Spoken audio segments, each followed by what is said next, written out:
February 19, 1945, Iwo Jima, a speck of volcanic rock adrift in the Pacific, black as ash and reeking of sulfur. The night before the main landings, the island is alive with sound. Waves crashing against the jagged shore, the distant thud of naval guns, and the tremor of the earth as explosions walk across the ridges. Inside the honeycombed tunnels beneath Mount Suribachi, Lieutenant Kuribayashi's men crouch in silence. Their faces glisten with sweat despite the cold. Their hands grip rifles slick with grime. The air is heavy with dust and cordite. They have survived days of bombardment and believe their network of caves, fortified with steel doors and stone, makes them untouchable. Then comes a sound no one recognizes, a deep, metallic growl, closer than before, followed by a hiss, high, thin, and alien.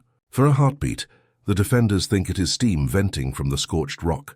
Then the world turns to fire. A torrent of liquid flame, thick and golden, pours into the tunnel mouth, crawling along the floor and walls like something alive. Men scream as oxygen vanishes, and flesh ignites faster than thought. Within seconds, the cave that once seemed eternal becomes an oven. Outside, the source emerges in the red light of dawn. Sherman tanks modified with flamethrowers, the POACWS-H1s of the Pacific Ocean Area's Chemical Warfare Service. Each carries nearly 300 gallons of thickened fuel, projected by compressed nitrogen, through a nozzle with a reach of 150 yards.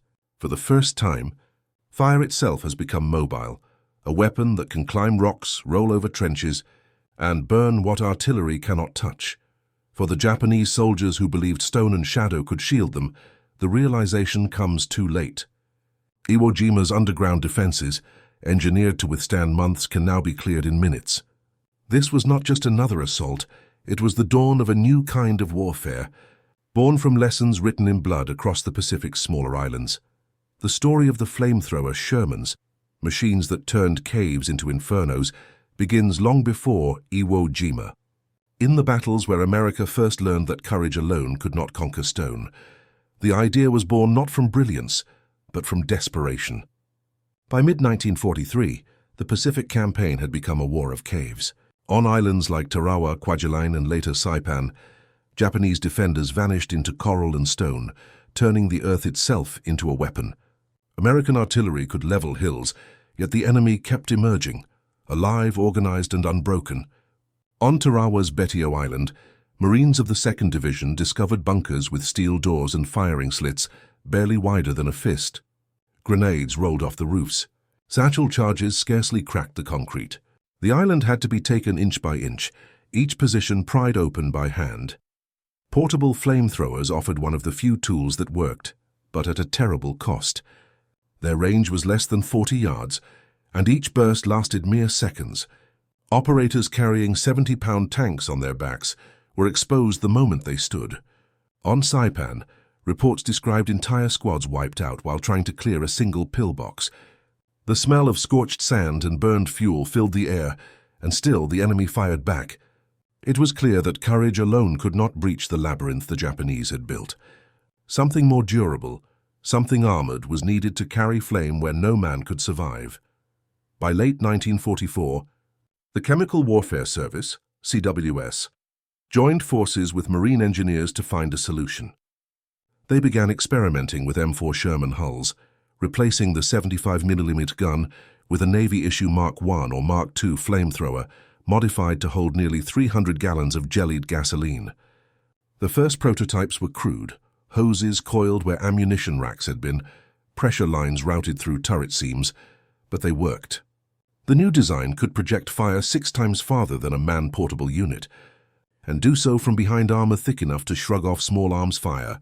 Thus, within the Pacific Ocean Area's command, a small group of engineers, mechanics, and Marines created the POACWS project, a hybrid of ingenuity and necessity. Their goal was simple: turn a tank into fear itself. If successful, these armored flamethrowers would change not only tactics but the psychology of war. The next battles would prove whether machines could master the darkness men had come to dread. February-November 1944, Schofield Barracks and Hawaiian training grounds, where engineers bent metal and chemistry into a single terrible idea. Converting an M4 Sherman into a living torch began with a simple question: How to deliver flame with the protection and mobility of armor? The answer arrived as a patchwork of borrowed parts and improvisation. Royal Canadian and British Ronson units, Navy Mark I gear, and early Army-built mounts nicknamed Satan were stripped, reworked and recombined until a Sherman could carry the fuel, the pressure, and the nozzle all at once. At the heart of the modification sat the flame unit itself, a pressurized delivery system that forced thickened gasoline, early napalm mixtures, through a reinforced nozzle, ignited by an electric spark and projected under gas pressure.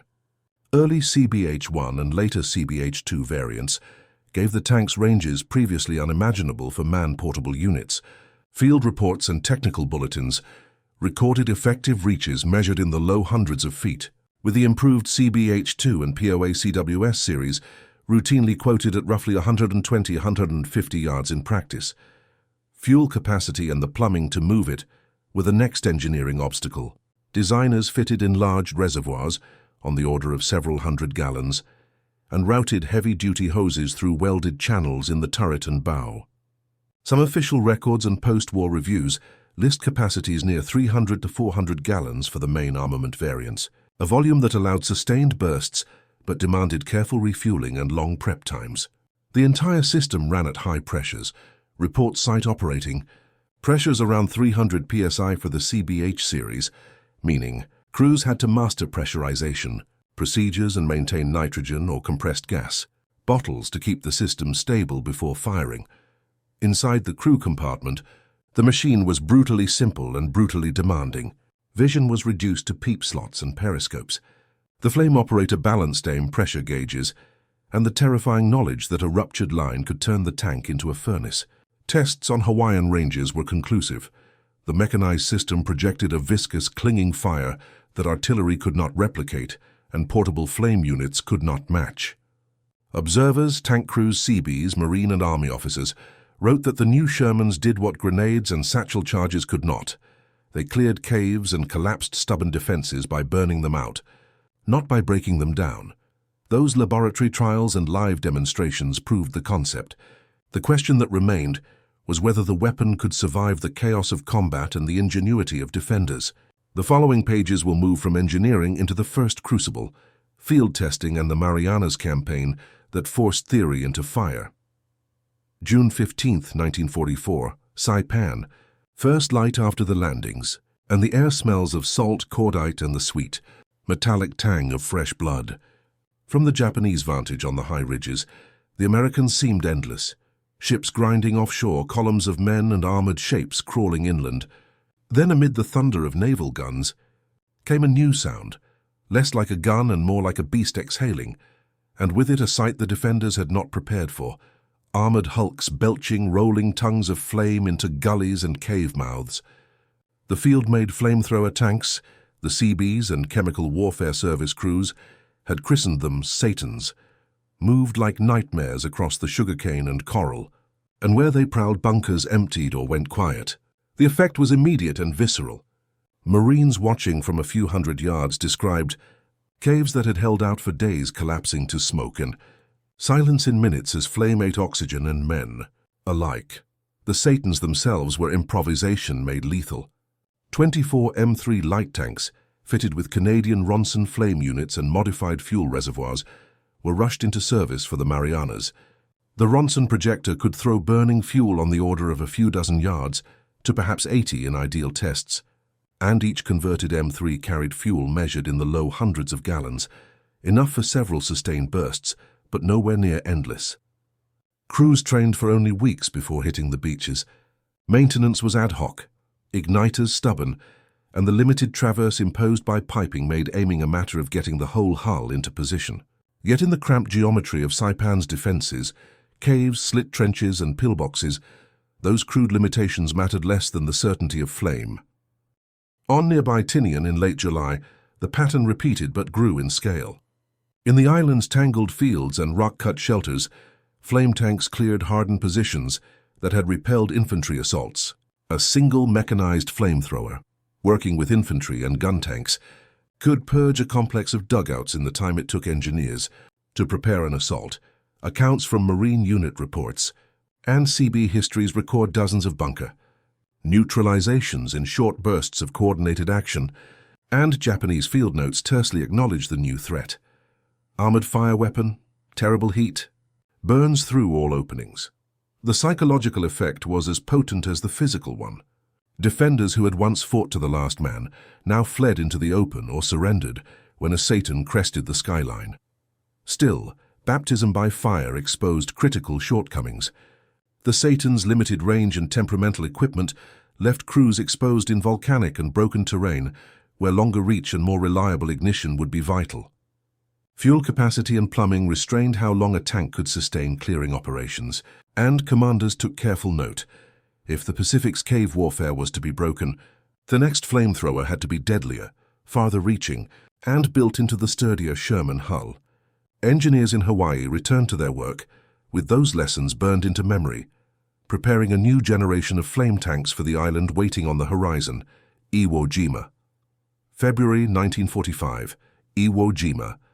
8 square miles of volcanic desolation, rising from the Pacific like a wound. The island's black sand, made from pulverized lava and ash, swallowed boots to the ankle and glowed faintly with reflected firelight at night.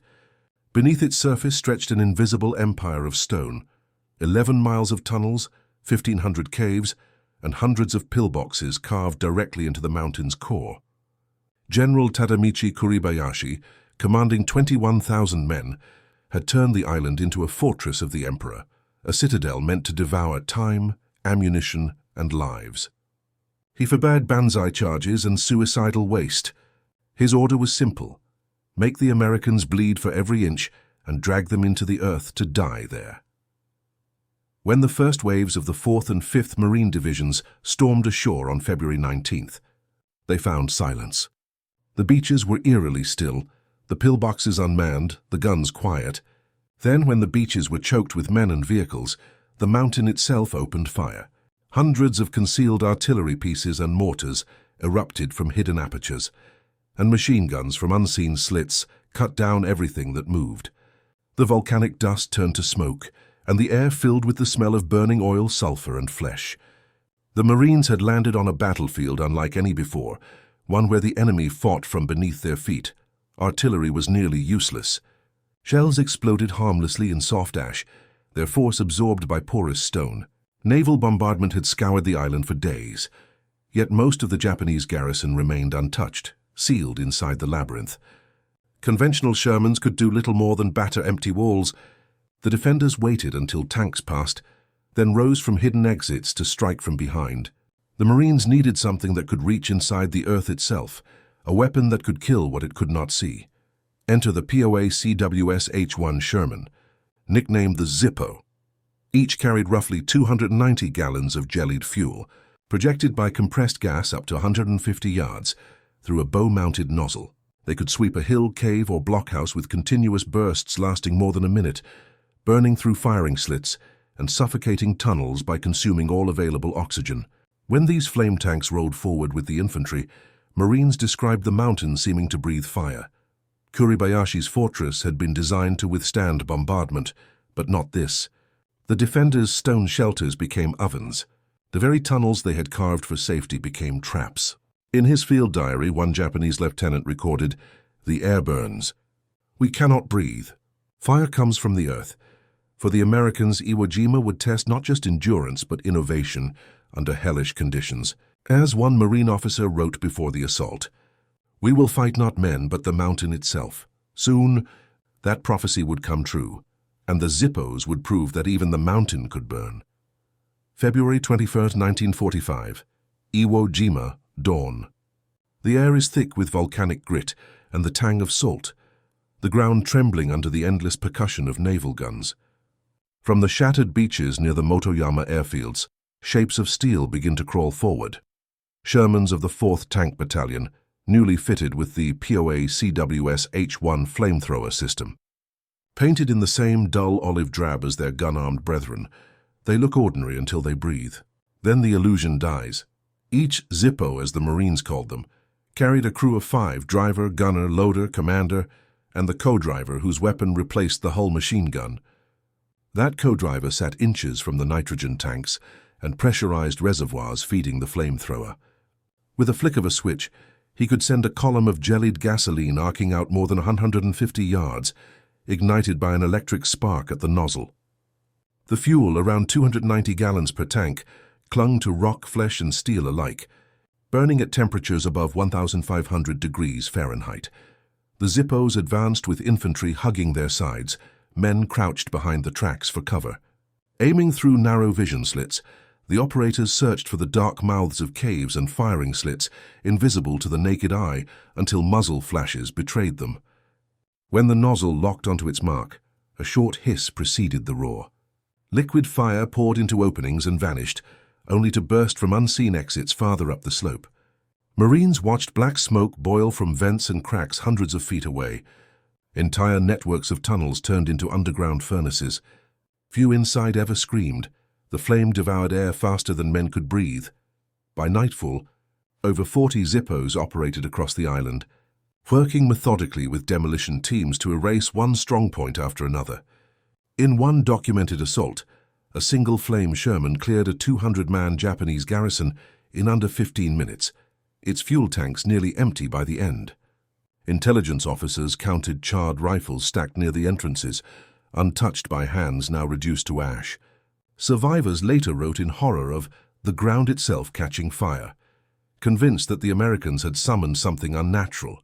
But for the men inside those tanks, victory carried its own price.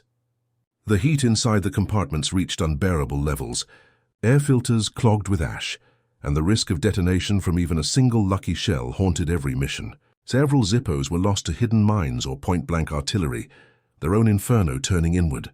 Yet despite the danger, they kept rolling, burning out one cave after another. By the end of that terrible day, the Marines had found their equalizer. Against the mountain that had resisted steel and shell, fire had become the only language the enemy could not answer. At first, the Japanese officers on Iwo Jima refused to believe what they were seeing. Reports arriving at command posts spoke of tanks that spewed fire instead of shells, machines that turned entire tunnel networks into furnaces. Some commanders dismissed the claims as panic or confusion, blaming chemical gas or white phosphorus bombs. Others demanded proof. But by the third day of battle, there was no denying it. Intelligence summaries began repeating the same phrase over and over. New terror tank. The men who had once faced artillery with calm, discipline now watched fire crawl toward them through the very earth they had trusted to protect them. Those who survived the first encounters tried to learn. Field instructions circulated among defensive units, advising soldiers to shoot for the flamethrower nozzle or the nitrogen cylinders bolted to the hull. But that meant waiting until a tank was within a few dozen yards, close enough for its flame to strike first. Few marksmen ever lived long enough to take the shot. The pressure-fed streams of burning fuel simply moved too fast, too far, and too unpredictably. Engineers attempted countermeasures, flooding tunnels to block the flames, building double doors to contain heat, even setting explosive traps along the walls. But the flame, driven by its own pressure, licked through cracks and vents. Sometimes, the fires they tried to resist blew their own bunkers apart from within. Captured diaries and letters found after the battle told a story of despair. One sergeant wrote, "Hell descends from the machines. The air burns in my lungs." Others described comrades breaking discipline, running from cave mouths or begging to be shot before the flame reached them. The imperial doctrine of no retreat, the bedrock of Japan's island defense strategy, began to fracture under the unbearable reality of fire. For the first time in the Pacific War, American officers noticed something rare: defenders abandoning positions still intact. The Flamethrower Sherman had achieved what artillery and bombing never could. It destroyed not just fortifications but conviction. The sight of fire pouring from an armored mouth shattered morale more completely than any shell. And yet, even as Iwo Jima burned and the mountain fell silent, planners in the Pacific were already preparing to unleash the Zippos once again, on an island even larger, deadlier and more vital. Okinawa, April 1945, Oahu's maintenance yards, where the island's heat and salt replaced the roar of combat with the clang of welding and the hiss of acetylene. After Iwo Jima, the demand for Flamethrower Shermans exploded.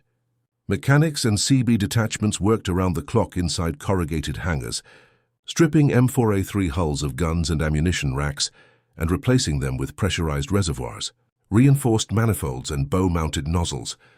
The Navy's Mark I fuel units were bolted into place. Heavy-duty insulated hoses threaded through armored sleeves. Nitrogen bottles and gauges were installed and tested. Each conversion required skilled welders to cut and rework armor, machinists to fit bespoke plumbing, and chemical technicians to calibrate ignition systems. No two tanks left the yard identical, but all left with a single purpose: to carry fire where men could not. Production was industrial and intimate at once. By early April, more than 70 POA CWS H-1 Shermans had been completed or were in final assembly for the Okinawa operation. The Chemical Warfare Service supervised the program's technical standards, while Navy Ordnance supplied critical components. Logistics officers negotiated the flow of jellied fuel, spare parts, and specialty fittings from the continental factories to the Pacific depots. Each converted Sherman carried a price tag that stunned quartermasters, roughly $50,000 apiece, about double the cost of a conventional. Sherman, when taking conversion labor and scarce components into account, but commanders argued the cost in dollars was trivial beside the lives. Saved and ground-gained crews received accelerated training, heat management drills, fuel pressure procedures, emergency venting, hand-precision targeting against mock cave networks built on ranges outside Honolulu. Maintenance teams practiced rapid repairs, replacing nozzles and recharging pressure banks under simulated bombardment. Supply officers did the arithmetic and the worrying. Rough calculations showed an island campaign could consume on the order of 25,000 gallons of napalm mixture per day, freighted in drums through convoy lanes, threatened by enemy submarines and kamikaze attack. Yet despite the hazards, the pipeline held, fuel arrived, tanks rolled out, and crews boarded transports for the next operation. What industry and logistics had built in steel and jellied gasoline would soon be tested on a scale Iwo Jima had hinted at, but Okinawa would demand in full. April 1st, 1945, Okinawa, the largest island invasion of the Pacific War. At dawn, gray seas heaved with the movement of an entire armada, over 2,400 ships carrying 500,000 men. The operation was codenamed Iceberg, but what unfolded was an inferno. Within hours, U.S. Marines and Army units came ashore under skies streaked with smoke and shrapnel. Waiting for them, buried in coral ridges and limestone hills, was the Japanese 32nd Army, 100,000 soldiers under General Mitsuru Ushijima, entrenched in a fortress that stretched across the island's heart. The terrain itself was the enemy. At Shuri Ridge, Kakazu, and Sugarloaf Hill, the Japanese had carved cave networks that swallowed entire battalions. The ground seemed to breathe fire and bullets. Artillery and naval bombardments did little. The limestone absorbed their fury. Infantry assaults vanished into hidden crossfire. Against such defenses, the POA CWS H-1 Flamethrower Shermans became the one weapon capable of breaking the stalemate. Working in coordination with the U.S. Army's 713th, Flame Tank Battalion and Marine armored groups, the Zippos advanced in brutal, measured rhythm: fire, retreat, reload, and fire again. A single burst could reach deep into a hillside and ignite the unseen chambers within. Marines later wrote of flames vanishing into cave mouths and emerging from vents and cracks far behind them, followed by muffled concussions as the trapped air exploded. An after-action report from the 713th recorded, "Caves cleared in seconds that had resisted for weeks. Over the next 12 weeks, Okinawa became both laboratory and graveyard for mechanized flame warfare." The Zippos burned through more than 3,000 fortified positions, some so deep that standard demolition charges had failed repeatedly. Japanese units grew desperate, launching suicidal charges in small squads armed with satchel explosives, racing toward the tanks in hopes of detonating beneath them.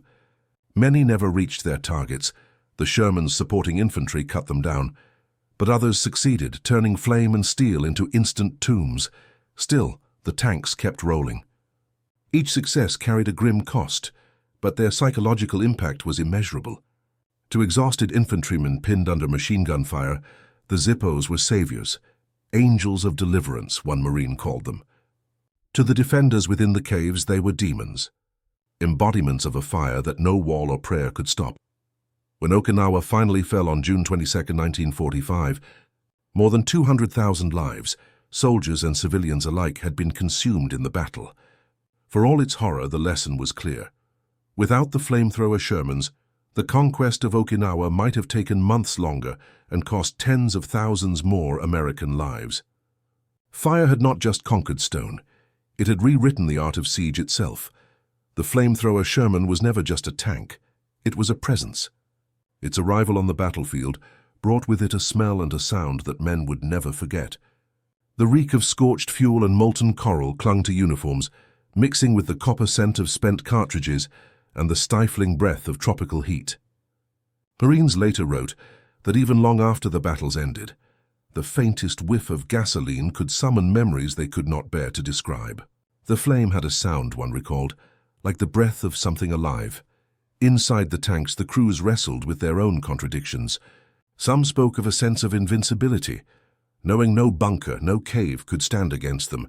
Others confessed to unease at the destruction they caused, watching through periscopes as flame disappeared into openings and black smoke replaced movement. The Zippo crews carried a strange burden. They were both the most feared and most isolated men on the field.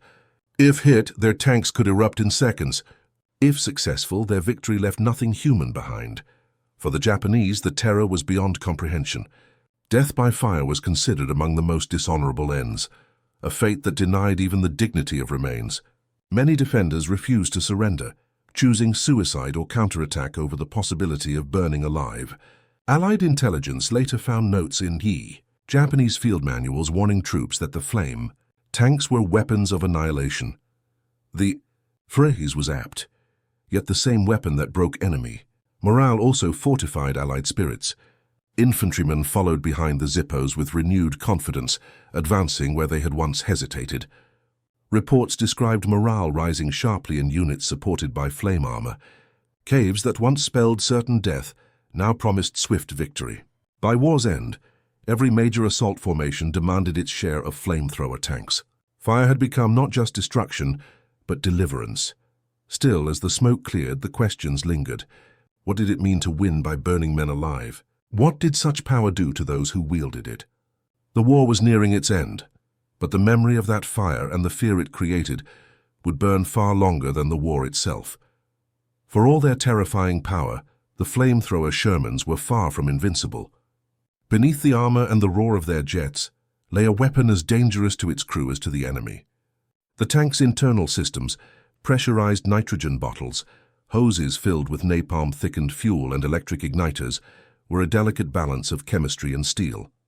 A single well-placed armor-piercing shell could puncture a line and turn the entire machine into an inferno. Crews knew it. They rode with the constant awareness that one spark inside could mean death in seconds. Even without enemy fire, the Zippos demanded constant care. The heat of their own flames could warp fittings, melt seals, or cause ignition systems to misfire. The thickened fuel often clogged valves, forcing mechanics to flush and rebuild the lines after every mission. Maintenance crews joked grimly that each repair was like defusing a bomb with oily hands. The additional weight of nearly 300 gallons of napalm made the Shermans sluggish on soft ground, especially on volcanic ash or Okinawa's wet clay. When bogged down or immobilized, they became targets for mines, satchel charges, or artillery. Commanders learned through hard experience that flame tanks could never fight alone. Their power depended on coordination, infantry to protect them from close attack, gunners to suppress anti-tank positions, engineers to mark targets. On Okinawa, several Zippos were lost when infantry cover fell behind or communication lines failed. Yet necessity drove progress. By mid-1945, engineers introduced armored shielding around nitrogen cylinders, reinforced valves, and improved the mixture of fuel and napalm for greater range and stability. Some units even tested remote-controlled flame units, designed to purge tunnels without risking a crew inside. By the summer of 1945, the design had reached its peak. Production plans called for hundreds of flame Shermans to lead the way in Operation Downfall, the planned invasion of Japan's home islands. But history shifted first. The atomic bombings of Hiroshima and Nagasaki and Japan's surrender that August ended the war before those tanks could roll. The Flamethrower Shermans story concluded not in another inferno, but in readiness for the one that never came. When the guns finally fell silent in August 1945, the Flamethrower Sherman stood as both a symbol of triumph and of terror. To the men who had fought alongside them, the POA CWS H-1 represented survival, an invention that had turned hopeless assaults into victories and saved untold thousands of lives by eliminating the need to storm every cave by hand. Military analysts reviewing the Pacific campaigns concluded that the flame tank had been one of the most decisive engineering adaptations of the war. It had made possible the capture of Iwo Jima, Okinawa, and countless smaller islands where conventional firepower had failed. Yet the same qualities that made it effective also made it deeply unsettling. Post-war debates in both military and humanitarian circles questioned whether such a weapon had crossed an ethical boundary. Reports from Japan described entire garrisons found charred inside their fortifications.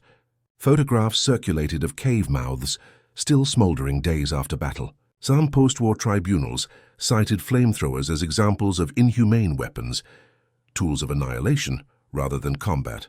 Even so, armies around the world took note. The Soviets, British, and Americans all conducted studies of flame tank performance, and the underlying principles, projected incendiary power and psychological dominance, remained irresistible to strategists.